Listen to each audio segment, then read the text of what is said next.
श्री कृष्णाय नमः।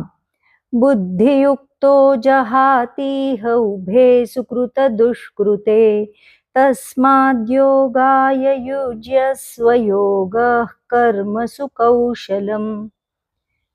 भगवंत सांगत आहेत, युक्त बुद्धीचा उपयोग कर्मामध्ये करणं म्हणजे कर्म करण्याची अशी पद्धती ज्याद्वारे आपण कर्मबंधनात अडकणार नाही.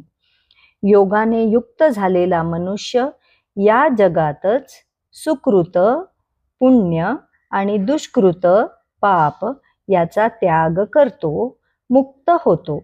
पुण्य आणि पाप दोन्हीही बंधने आहेत. सोन्याची साखळी असो वा लोखंडाची साखळी असो, साखळी ती साखळीच हो ना. इथेच भगवंत स्पष्ट सांगतात, तस्माद योगाय युज्यस्व. म्हणूनच अर्जुना, योगात युक्त हो. हा आहे श्लोकाचा निर्णायक संदेश. कारण जीवनाचं अंतिम ध्येय हे केवळ पुण्य संचय नाही, तर पुण्य पापाच्या पलीकडे जाणं आहे. त्यासाठी आवश्यक आहे योग. मग योग म्हणजे काय हे भगवंत सांगत आहेत, योग कर्मसु कौशलम. योग म्हणजे कर्मातील कौशल्य आणि कौशल्य म्हणजे फळाची आसक्ती न ठेवता काम करणं, निष्काम वृत्ती. समत्व बुद्धीने कृती करणं, बाह्य कार्यक्षमता नव्हे तर आत्मिक संतुलन.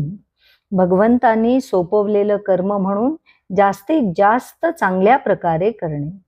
करता मी नसून भगवंत करता करविता असं मानणं आवश्यक आहे. कर्म करूनही बंधनात न अडकण्याची कला म्हणजेच योग कर्मसु कौशलम. तर चला आपण सर्वजण प्रत्येक कृतीत योग आणूया, प्रत्येक काम साधना बनवूया आणि प्रत्येक क्षण भगवंताला अर्पण करूया. श्रीकृष्ण शरणम मम.